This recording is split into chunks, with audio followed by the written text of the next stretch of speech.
أعوذ بالله من الشيطان الرجيم بسم الله الرحمن الرحيم يوصيكم الله في أولادكم للذكر مثل حظ الأنثيين فإن كن نساء فوق اثنتين فلهن ثلثا ما ترك وإن كانت واحدة فلها النصف ولأبويه لكل واحد منهما السدس مما ترك إن كان له ولد فإن لم يكن له ولد وورثه أبواه فلأمه الثلث فإن كان له إخوة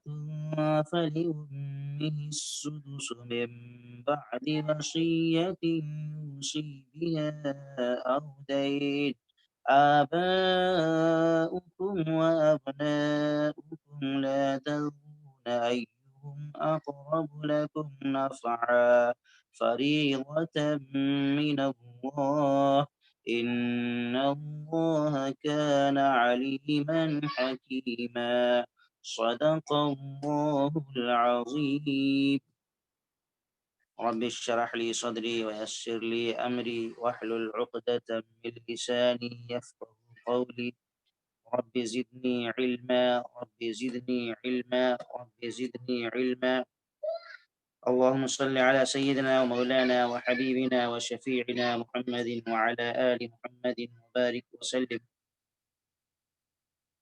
بزرگان محترم اور عزیز ساتھیوں، اس وقت سورہ نساء کی آیت نمبر 11 کی تلاوت کی گئی ہے۔ اللہ رب العزت نے اس آیت مبارکہ کے اندر رشتہ داروں کے حصے کو مقرر فرمایا ہے۔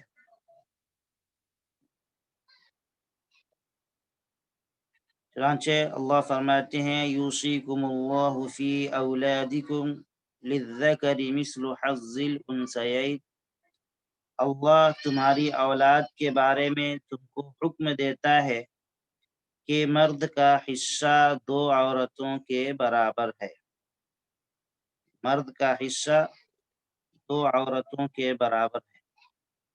فَإِن كُنَّ نِسَاءً فَوْقَ اثْنَتَيْنِ فَلَهُنَّ ثُلُثَا مَا تَرَكَ، اگر صرف عورتیں ہی ہوں، دو یا دو سے زیادہ، تو مرنے والے نے جو کچھ چھوڑا ہو انہیں اس کا 2/3 حصہ ملے گا۔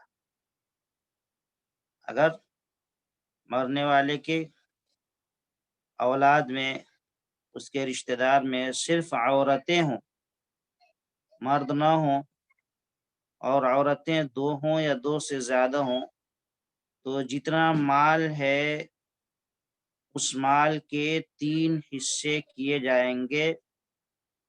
2 حصہ تو عورتوں کو ملے گا اور 1 حصہ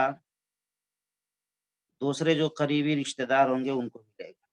اور وَإِنْ كَانَتْ وَاحِدَةً فَلَهَا النِّصْفُ، اور اگر صرف ایک عورت ہو تو اسے ترکے کا آدھا حصہ ملے گا۔ مرنے والے کے قریبی رشتہ داروں میں صرف ایک عورت ہے، مثلا ایک ہی بیٹی ہے، تو اسے پورے مال میں سے آدھا مال دیا جائے گا۔ وَلِأَبَوَيْهِ لِكُلِّ وَاحِدٍ مِّنْهُمَا السُّدُسُ مِمَّا تَرَكَ إِنْ كَانَ لَهُ وَلَدٌ، اور مرنے والے کے والدین میں سے ہر ایک کو ترکے کا 6واں حصہ ملے گا بشرطے کہ مرنے والے کی کوئی اولاد، کسی شخص کا انتقال ہو گیا اور اس کی کوئی اولاد موجود ہے، تو انتقال ہونے والے شخص کے مال میں سے اس کے ماں باپ کو چھٹا حصہ ملے گا۔ فَإِن لَّمْ يَكُن لَّهُ وَلَدٌ وَوَرِثَهُ أَبَوَاهُ فَلِأُمِّهِ السُّدُسُ۔ اور اللہ فرماتے ہیں کہ اگر اس کی کوئی اولاد نہ ہو اور اس کے والدین ہی اس کے وارث ہوں، کوئی اولاد اس نے نہیں چھوڑا، صرف اس کے ماں باپ ہی ہیں اور وہی وارث ہیں، تو ماں کو تہائی حصہ ملے گا، ماں کو تہائی حصہ ملے گا۔ جی، فَإِن كَانَ لَهُ إِخْوَةٌ فَلِأُمِّهِ السُّدُسُ۔ ہاں اگر اس کے کئی بھائی ہوں تو ماں کو چھٹا حصہ دیا جائے گا۔ مِن بَعْدِ وَصِيَّةٍ يُوصِي بِهَا أَوْ دَيْنٍ، اور یہ ساری تقسیم اس وصیت پر عمل کرنے کے بعد ہوگی جو مرنے والے نے کی ہو۔ اس کے مال کو تقسیم جو کیا جائے گا تو پہلے دیکھا جائے گا اس نے کوئی وصیت کی ہے یا نہیں کی ہے۔ اگر اس نے وصیت کی ہے تو پھر ایک تہائی مال میں پہلے اس کی وصیت کو نافذ کیا جائے گا، اور پھر مال بچے گا تو بقیہ مال میں دوسروں کو حصہ ملے گا۔ یا اسی طریقے سے اگر اس کے ذمے کوئی قرض ہے تو قرض کی ادائیگی کے بعد جو مال بچے گا اس مال کو تقسیم کیا جائے گا۔ اگر اس نے قرض اتنا لے لیا ہے کہ اس کا سارا مال قرضے میں چلا گیا تو پھر اس کے رشتہ داروں کو کچھ نہیں ملے گا، پہلے اس کے قرضے کی ادائیگی کی جائے گی۔ آباؤکم و ابناؤکم لا تدرون ایہم اقرب لکم نفعا، تمہیں اس بات کا ٹھیک ٹھیک علم نہیں ہے کہ تمہارے باپ بیٹوں میں سے کون فائدہ پہنچانے کے لحاظ سے تم سے زیادہ قریب ہے۔ فریضۃ من اللہ، یہ تو اللہ کے مقرر کیے ہوئے حصے، فریضۃ من اللہ، اللہ کے مقرر کیے ہوئے حصے ہیں۔ اللہ نے یہ جو فرمایا ہے فریضۃ من اللہ، یہ اس بنا پر فرمایا کہ کوئی شخص یہ سوچ سکتا تھا کہ فلاں وارث کو زیادہ حصہ ملتا تو اچھا ہوتا، یا فلاں کو کم ملتا تو اچھا تھا۔ اللہ تعالی نے فرما دیا کہ تمہیں مصلحت کا صحیح صحیح پتہ نہیں ہے، اللہ تعالی نے جو حصہ جس کے لیے مقرر فرما دیا ہے وہی اس کے لیے مناسب ہے۔ یہ اللہ کی تقسیم ہے، اللہ کی طرف سے مقرر کیا گیا ہے۔ ان اللہ کان علیما حکیما، بے شک اللہ علم کا بھی مالک ہے، حکمت کا بھی مالک ہے۔ اللہ علم والا ہے اور حکمت والا ہے، اس نے اپنے علم اور اپنی حکمت اور مصلحت کے تحت سارے رشتہ داروں کے لیے مناسب حصے کو مقرر فرما دیا ہے۔ اب اس آیت میں اللہ نے مرد کو ڈبل حصہ دینے کا حکم فرمایا ہے اور عورت کو مرد کے مقابلے میں آدھے حصے کی وصیت فرمائی، آدھے حصے کی۔ اللہ فرماتے ہیں کہ دو عورتوں کے حصے کے برابر ایک مرد کو حصہ ملے گا، یعنی جتنا دو کو ملے گا، دو عورتوں کو حصہ اتنا صرف ایک مرد کو دیا جائے گا۔ مطلب یہ ہے کہ مرد کے مقابلے میں عورت کے حصے کو آدھا رکھا گیا ہے۔ اب ہم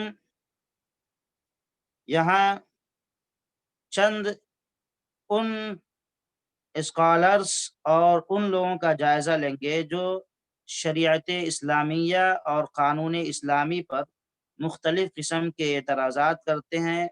ان کا منشا یہی ہوتا ہے کہ اسلامی تعلیمات کے اندر کچھ نقص اور کمی ظاہر کر کے لوگوں کے سامنے پیش کریں۔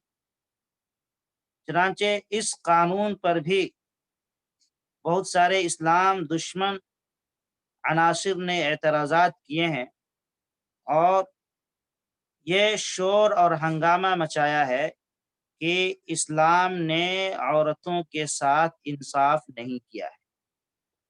اسلام نے عورتوں کے ساتھ انصاف نہیں کیا ہے،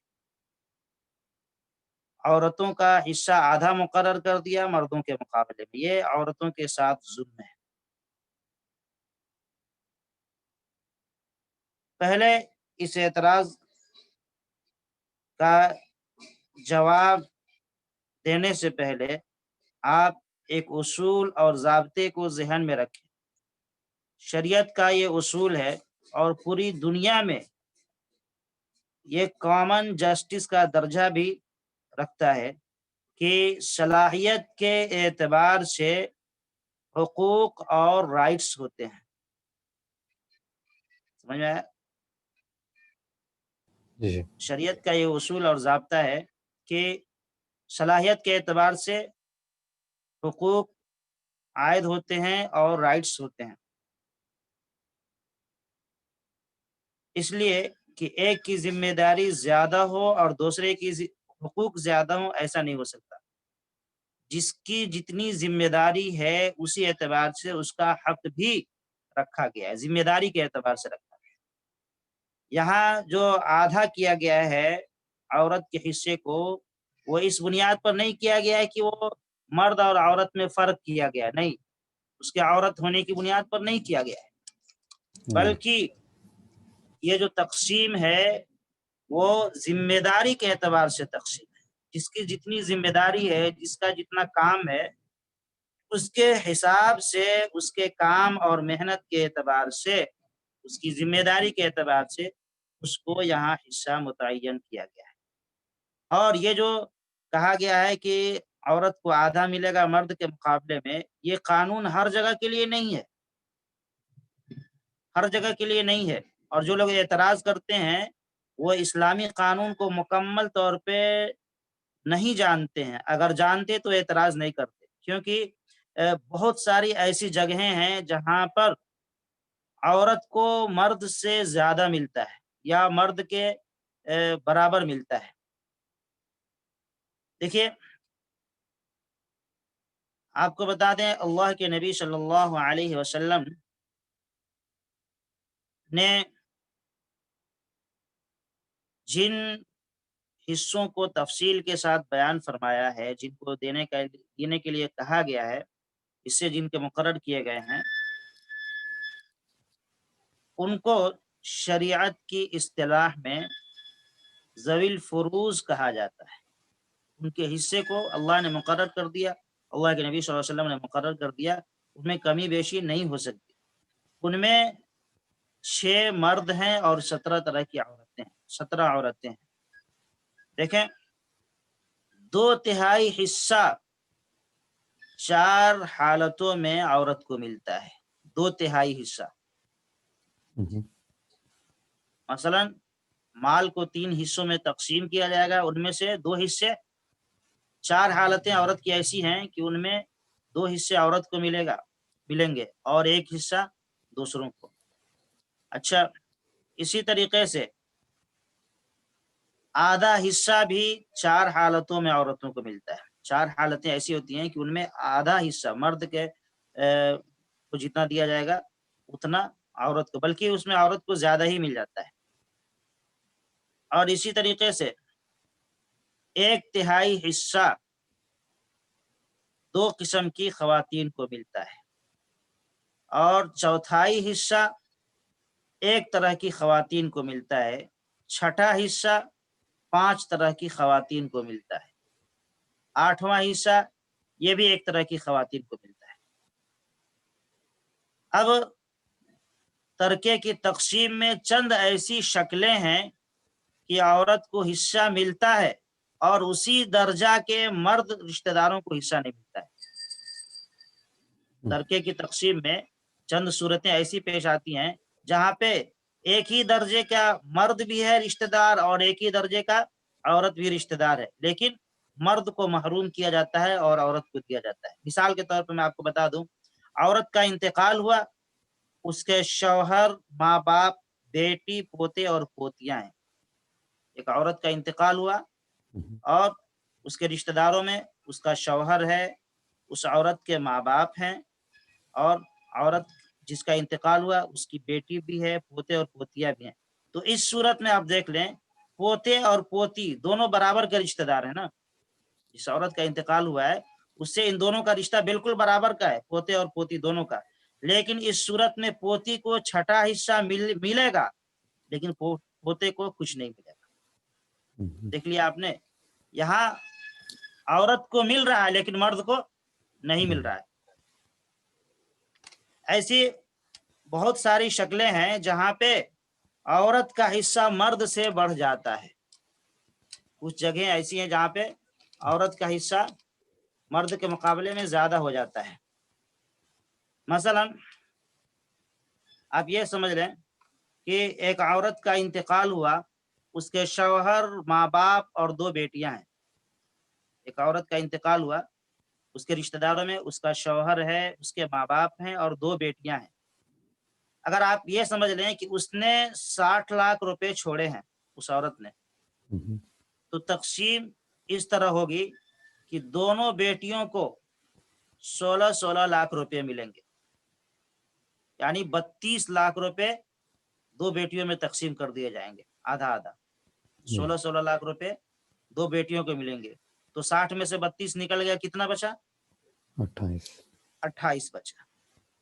ٹھیک ہے، اب 28 لاکھ میں سے اس کے ماں باپ اور شوہر کو حصہ ملے گا۔ تو یہاں آپ نے سمجھ لیا، یہاں تو بیٹیوں کا، عورتوں کا حصہ تو بڑھ گیا مرد کے مقابلے میں۔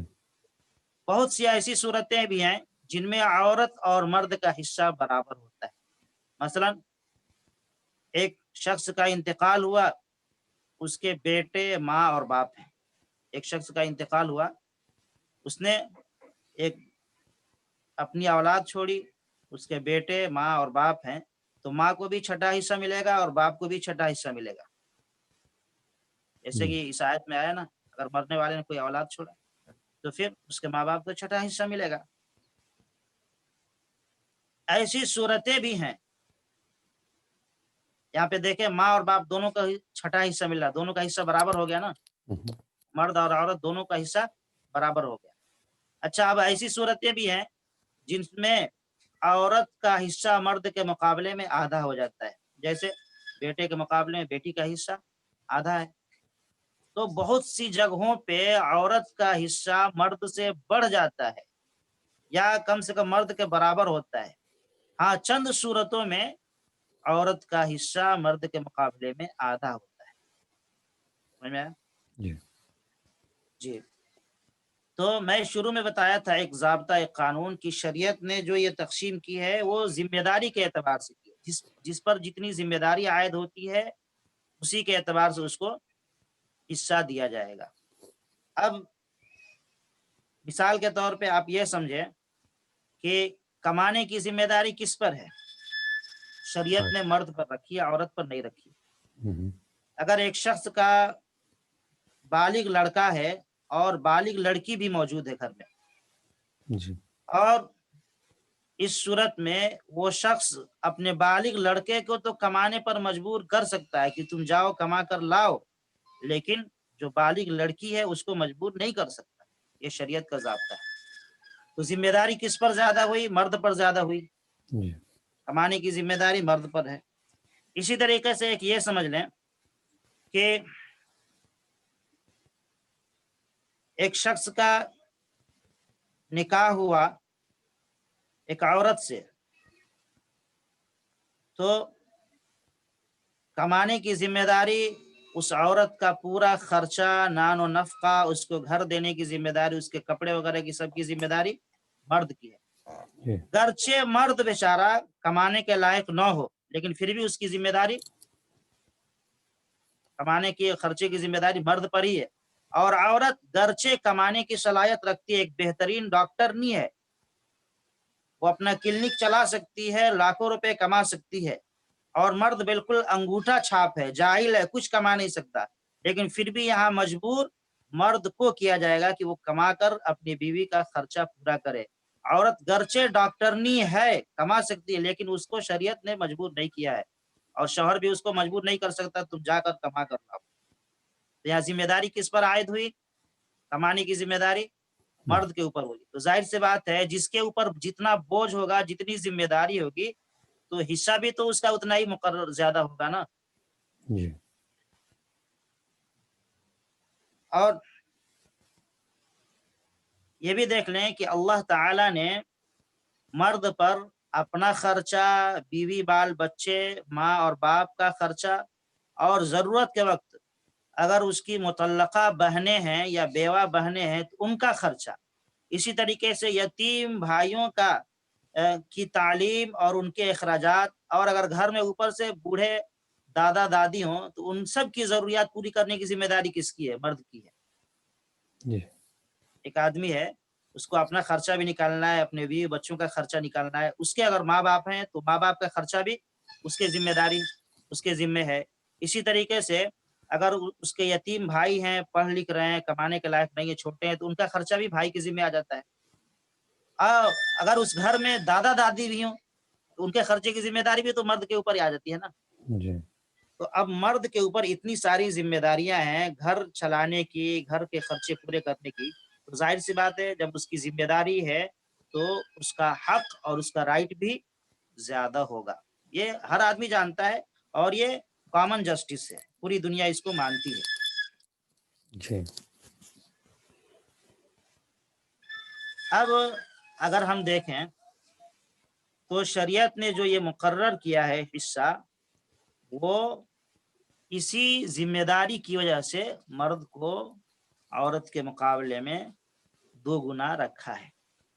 یہ کوئی ایسا نہیں ہے کہ عورت پر ظلم کر دیا گیا یا عورت کو حقیر اور کمزور سمجھا گیا اس لیے اس کو جائیداد میں آدھا حصہ اس کو دیا گیا، اور مرد کو اس کے مقابلے میں زیادہ مضبوط سمجھا گیا، اس کی اہمیت دی گئی تو اس کو حصہ زیادہ دیا گیا۔ ایسا مسئلہ نہیں ہے، بلکہ یہ ذمہ داری کی بنیاد پر ہوتا ہے۔ اور اسی لیے ماں باپ کی ذمہ داری اولاد کے مقابلے میں کم ہوتی ہے۔ بوڑھے ماں باپ ہوں تو ذمہ داری اولاد کے مقابلے میں ان کی کم ہوتی ہے، تو ان کا حصہ بھی چھٹا رکھا گیا ہے۔ جی کیوں چھٹا رکھا گیا ہے؟ اس لیے کہ ماں باپ اب بوڑھے ہو گئے ہیں، ان کو زیادہ ان کے سر پہ ذمہ داری نہیں ہے، ان کی اولاد جوان ہو گئی ہے، تو اگر کسی کا انتقال ہوتا ہے، اس کے ماں باپ بوڑھے ہیں، تو ان کو صرف چھٹا حصہ ملے گا، کیونکہ ان کے اوپر کوئی ذمہ داری نہیں ہے۔ اچھا، اب ایک مثال اور ہم آپ کو دے دیں، اس سے بات بڑی حد تک سمجھ میں آ جائے گی کہ یہ سمجھ لیں کہ کسی شخص کا انتقال ہوا، اور اس کے انتقال کے بعد اس کے گھر میں اس کی بہنیں ہیں چھوٹی چھوٹی، اس کی بیٹیاں ہیں، تو پھر ان سب کی ذمہ داری بھی مرد کے اوپر آ جاتی ہے۔ اچھا، اب عورت کو جو ترکہ مل رہا ہے، جو میں نے مثالیں پیش کی ہیں، ان سے آپ کو بات سمجھ میں آ گئی ہوگی۔ ایک مثال اور آپ کو دے دوں اور واضح انداز میں، وہ یہ ہے، میں نے کہا کہ جس کی جتنی ذمہ داری ہوتی ہے اسی کے اعتبار سے اس کو حق بھی ملتا ہے۔ اب یہ سمجھ لیں کہ باپ کی اہمیت زیادہ ہے لیکن پھر بھی باپ کو کم مل رہا ہے، چھٹا حصہ مل رہا ہے۔ مثلا زید کا انتقال ہوا، اس کے بیٹے بھی ہیں اور والد بھی ہیں۔ اب اگر زید کی جائیداد تقسیم ہوتی ہے تو اگر اہمیت کے اعتبار سے جائیداد تقسیم ہوگی تو کیا ہوگا؟ زید کے باپ زندہ ہیں تو باپ کو زیادہ ملنا چاہیے، لیکن یہاں اہمیت کے اعتبار سے نہیں ہے بلکہ ذمہ داری کے اعتبار سے ہے، اسی لیے شریعت نے چھٹا حصہ ان کے لیے مقرر فرمایا ہے۔ اب عورت کا ہم جائزہ لیتے ہیں۔ عورت کو جو حصہ مل رہا ہے وہ سوائے اس کے بینک بیلنس میں اضافہ کرنے کے اور کچھ نہیں ہوتا ہے، کیونکہ عورت کے ذمہ کوئی خرچہ ہی نہیں ہے نا، شریعت نے کوئی خرچہ اس کے ذمہ نہیں مقرر فرمایا ہے۔ ہاں کبھی کبھار کوئی ہنگامی ضرورت آ گئی، کوئی ایسی مصیبت آ گئی تو وہ بیچاری اپنا بینک بیلنس نکال سکتی، ورنہ اس کو کہاں ضرورت پڑے گی۔ بس صرف عورت کی دلجوئی کے لیے، اس کے تسلی کے لیے شریعت نے اس کا حصہ مقرر فرما دیا ہے، ورنہ یہی وجہ ہے کہ دنیا کے کسی مذہب میں ان کے عورتوں کے حصے کو مقرر نہیں کیا گیا، لیکن اسلام نے تھوڑا ان کا خیال کیا عورتوں کا اور ان کا حصہ مقرر فرما دیا ہے۔ اب میں یہ کہہ رہا تھا کہ عورتوں کو جو حصہ ملتا ہے وہ ان کے بینک بیلنس میں اضافہ کرنے کے علاوہ اور کوئی کام نہیں کرتا ہے، اس کا کوئی استعمال ہی نہیں ہوتا ہے۔ عورت کہاں استعمال کرتی ہے؟ سارا خرچہ تو ان کے، اگر وہ بیوی ہے تو سارا خرچہ شوہر کے ذمہ ہے، اور اگر بہن ہے تو سارا خرچہ بھائی کے ذمہ ہے، اگر ماں ہے تو سارا خرچہ بیٹے کے ذمہ ہے۔ تو اب ان کے پاس جو مال ہے وہ کہاں خرچ ہوگا؟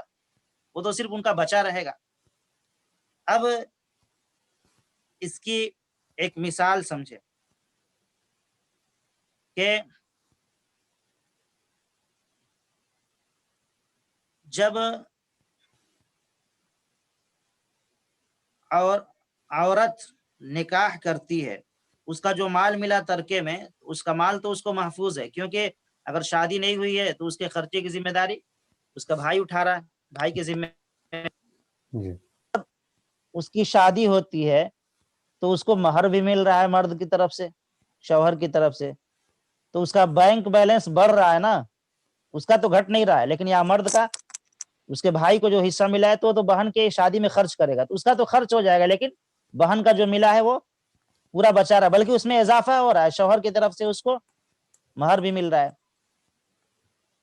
شیخ محمد علی الصابونی عرب دنیا کے ایک بہت بڑے اسکالر ہیں، بہت بڑے عالم ہیں، ان کی ایک کتاب ہے الموارث فی الشریعۃ الاسلامیہ، اس میں انہوں نے ایک بڑا دلچسپ مثال ذکر فرمایا ہے، وہ مثال میں آپ کو پیش کر دیتا ہوں۔ وہ کہتے ہیں کہ مثلا ایک شخص نے وفات کے بعد ایک لڑکا اور ایک لڑکی، ٹھیک ہے، ایک لڑکا اور ایک لڑکی، اور مال متروکہ میں 3000 روپے چھوڑا۔ ایک شخص کا انتقال ہوا، ایک بیٹا اور ایک بیٹی ہے اس کی، اور اس نے 3000 روپے چھوڑے، ٹھیک ہے۔ تو اب شریعت کے قانون کے اعتبار سے 2000 روپے کس کو ملیں گے؟ لڑکے کو ملیں گے، اور 1000 روپیہ لڑکی کو۔ ایک شخص کا انتقال ہوا، ایک بیٹا اور ایک بیٹی ہے اس کی اولاد میں، اس نے 3000 روپے چھوڑے ہیں، تو ظاہر سی بات ہے مرد کا حصہ ڈبل ہوگا، تو یہاں مرد کو، اس کے بیٹے کو 2000 روپے مل جائیں گے، اور اس کی بیٹی کو 3000 میں سے 1000 روپے ملیں گے۔ اب لڑکے نے شادی کر لی، باپ کی طرف سے اس کو 2000 روپے ملے باپ کے ترکے میں سے، اس نے شادی کی اور بیوی کا مہر 2000 مقرر کر دیا، سمجھ میں آیا؟ تو اس کا جو ملا تھا وہ صاف ہو گیا نا، اس کے پاس کچھ نہیں بچا۔ اس کے برخلاف آپ دیکھیں، اس مرنے والے کی جو لڑکی تھی جس کو 1000 روپے ملے تھے، اس نے بھی شادی کی اور اس کا بھی مہر 2000 مقرر ہوا، اور وہ مہر اسے شوہر کی طرف سے مل گیا۔ اس طرح آپ دیکھیں تو لڑکی کے پاس ترکہ اور مہر کی رقم ملا کر 3000 روپے جمع ہو گئے، 1000 روپے تو اس کے باپ کی طرف سے وراثت کا جو حصہ تھا وہ ملا تھا، اور 2000 روپے اس کا شوہر نے مہر کے طور پہ دے دیا، تو لڑکی کے پاس کتنے ہو گئے؟ 3000 روپے جمع ہو گئے۔ لڑکے کے پاس جو کچھ تھا بیچارہ 2000 روپیہ رکھا تھا، وہ تو اس نے اپنی بیوی کو مہر میں دے دیا، وہ خالی ہاتھ رہ گیا۔ اب یہاں سوچئے کہ ریزلٹ کے اعتبار سے کس کے پاس رقم زیادہ ہوئی؟ عورت کے پاس زیادہ ہوئی نا. جی تو اسلام نے عورت پر ظلم کہاں کیا ہے؟ وہ تو ذمہ داری کے اعتبار سے تقسیم کو رکھا گیا ہے. کوئی یہ کہے کہ ظلم کیا اسلام نے، تو یہ اسلامی قانون کو مکمل نہ جاننے کی بنیاد پر اس کے ذہن میں اس طرح کا اعتراض اٹھ سکتا ہے، یا پھر اسلام سے دشمنی کی بنیاد پر اٹھ سکتا ہے. ورنہ اگر کوئی انصاف کے ساتھ اسلام کے قانون کو مکمل طور پہ پڑھے اور پورے قانون کا جائزہ لے، تو یقیناً وہ بول اٹھے گا، پکار اٹھے گا کہ اسلام نے جو حصے مقرر فرمائے ہیں وہ مکمل عدل اور انصاف کی بنیاد پر ہیں، اور یہ تقسیم ذمہ داریوں کی بنیاد پر ہے. جس کو جتنی ذمہ داری ہے اس کے اعتبار سے اس کو دیا گیا. عورت کو کم اس لیے دیا گیا کہ اس کو جو کچھ ملے گا اس کو بالکل خرچ کرنے، کہیں بھی شریعت نے اس کو مکلف نہیں کیا، ذمہ داری نہیں دی کہ تم کو خرچ کرنا، یہاں تک کہ اس کی طبیعت خراب ہو تو شوہر اس کا علاج کرائے گا. جی اگر ماں ہے تو بیٹے کی ذمہ اس کا خرچہ ہے، بیوی ہے تو شوہر کے ذمہ ہے، اگر بہن ہے اور شادی شدہ نہیں ہے یا پھر مطلقہ ہے یا بیوہ ہے تو پھر اس کا خرچہ بھائی کی ذمہ. تو کل ملا کر کے مرد کی ذمہ داری زیادہ ہو رہی ہے، اس لیے اس کا رائٹ اور اس کا حق بھی شریعت نے زیادہ مقرر کر دیا ہے. اس میں کسی کے ساتھ ظلم اور ناانصافی شریعت نے نہیں کیے، ذمہ داری کے اعتبار سے مقرر کیا ہے.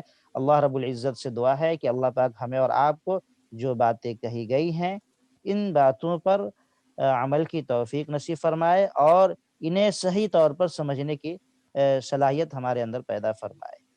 سبحان اللہ وبحمدہ، سبحانک اللہم وبحمدک، ونشہد ان لا الہ الا انت، ونستغفرک ونتوب الیک. سبحان ربک رب العزة عما يصفون، وسلام علی المرسلین، والحمد للہ رب العالمین. آمین.